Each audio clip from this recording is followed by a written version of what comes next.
반갑습니다. 송주준입니다. 요즘 참 많은 분들이 윤석열 후보가 됐거나 국민의힘이 됐거나 저 사람들 하고 있는 걸 보면서 답답하다 이런 생각하실 것 같습니다. 저 또한 마찬가지입니다.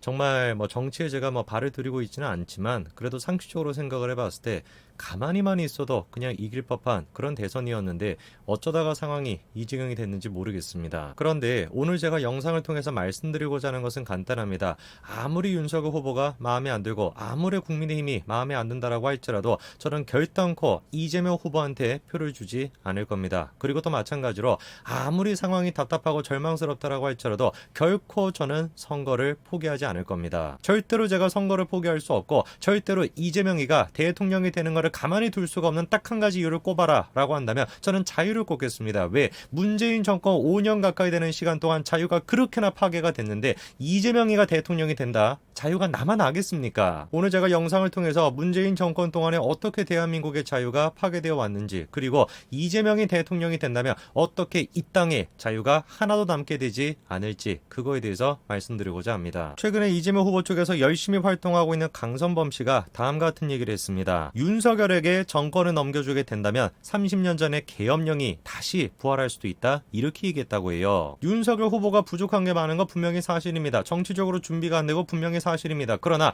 자유의 가치를 놓고 봤었을 때 윤석열이 대통령이 된다면 자유가 파괴가 되겠습니까? 이재명이가 대통령이 된다면 자유가 파괴가 되겠습니까? 당연히 이재명이가 대통령이 되면 자유가 남아날 수가 없죠. 대통령이 되기도 전부터 지금 어떤 사건이 벌어지고 있냐? 이재명 하면 대번에 떠오르는 사람이 바로 형수 아닙니까? 그리고 또 형수하면 떠오르는 게 바로 이겁니다. 딱 그냥 한마디로 해가지고 이재명 후보의 저런 모습을 뭐라고 우리가 얘기할 수 있는 거예요? 인면수심, 이거 아니겠습니까? 사람의 탈을 쓰고 있는 사실상 짐승에 가깝다. 이게 수많은 사람들이 이재명 후보를 바라보는 관점입니다. 분노에 차가지고 한번 그냥 감정적으로 저렇게 얘기했다, 그러면 또 모르겠습니다. 그런데 세월이 한참 지나가지고 최근에도 뭐라고 합니까? 자기 아들과 관련된 논란이 터지니까 아들이 사실상 남이다, 이러고 있는 게 이재명이에요. 가족의 구성원으로서, 그리고 한 자식의 아버지로서 어떤 면을 생각해 보든지 간에 제가 바라보는 이재명은 그냥 인면수심 그 자체입니다. 사실 저는 개인적으로 이번 대선 기간 동안에도 이재명 후보가 형수한테 했다라고 하는 저 얘기, 저거만 그냥 테이프로 계속 해가지고 틀기만 해도 당연히 대선에서 승리할 것이다, 이렇게 생각했습니다. 그런데 웬걸 민주당 자기들도 그게 불리할 거라니까 대번에 그게 위법한 거 아니냐, 이렇게 또 태클을 걸었습니다. 우리 더불어민주당의 송기현 의원이 얼마나 부지런하신지 그거를 가지고 선관위에 해석을 좀 해달라, 이렇게 요구를 했는데 그 결과가 이거였죠.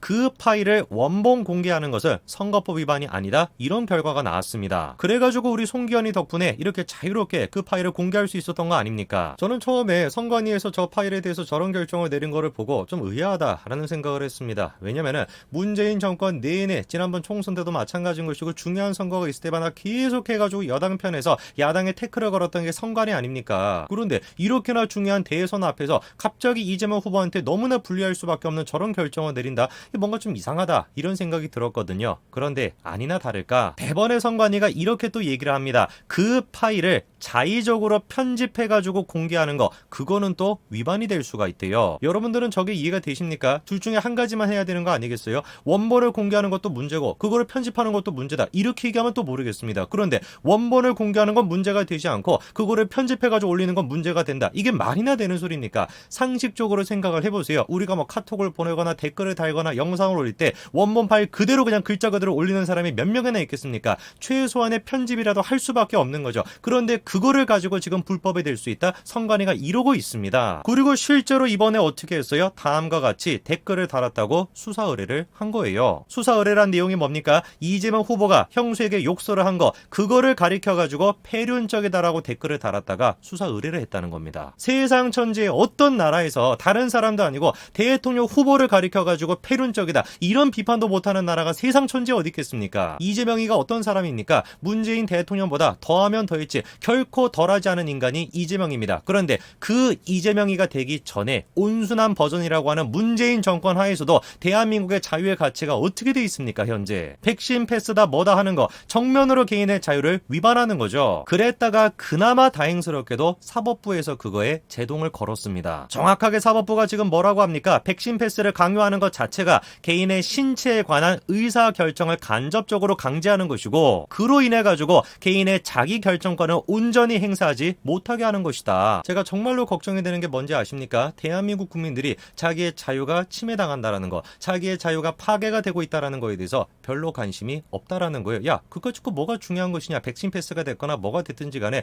백신을 강요하든지 뭐가 됐든지 간에 우리가 공공의 복리를 위해 가지고 그렇게 좀 양보할 수도 있는 것이지 뭐가 그게 잘못이냐, 이러고 있습니다. 실제로 이번에 법원의 판단이 나올 때도 공공복리의 요소가 굉장히 중요한 요소였습니다. 그런데 기가 찬 게 뭡니까? 보건복지부에서 법원에다가 공공복리에 이렇게나 중요한 것이다 백신 패스가 자료를 제공을 했는데, 그 자료가 상당한 시일이 지난 자료였던 거예요. 그래가지고 재차 법원에서 백신 패스를 하게 되면은 국민기본권 침해가 직접적인 반면에 우리가 얻을 수 있는 공익성이 뭐가 있냐, 구체적으로 좀 설명을 해달라, 이렇게 요구하니까 그거에 대해 가지고 정부가 똑바로 대답을 못한 겁니다. 이러니까 제가 문재인 정부의 방역을 정치 방역이다 라고 말씀을 드리는 겁니다. 자신들의 정치적인 목적을 위해서 개인의 자유, 대한민국 헌법 가치상 가장 중요한 자유의 가치를 쉽게 훼손할 수 있다라는 거, 그게 지금 현재 문재인 정부의 방역의 본질입니다. 너무나 조심스럽게 접근해야 되는 것이고, 그 어떤 경우가 됐든지 간에 가장 최우선적으로 훼손되지 않아야 되는 거, 그게 자유의 가치임에도 불구하고 그거를 공익성을 앞세워서 백신 패스를 앞세워가지고 훼손했음에도 불구하고 그거를 입증해라 재판부가 요구하니까 내놓은 자료라고 하는 것도 시간이 지난 그런 자료라는 거예요. 이게 지금 문재인 정부의 수준입니다. 논리적으로 생각을 해봤을 때 학원과 독서실, 거기서 백신 패스가 적용이 안 된다. 그러면 어떻게 해야 되겠습니까? 당연히 마트가 됐거나 식당이 됐거나 어디가 됐든지 간에 백신 패스가 적용이 될 수가 없겠죠. 그러니까 문재인 정부의 방역 시스템 전체 자체가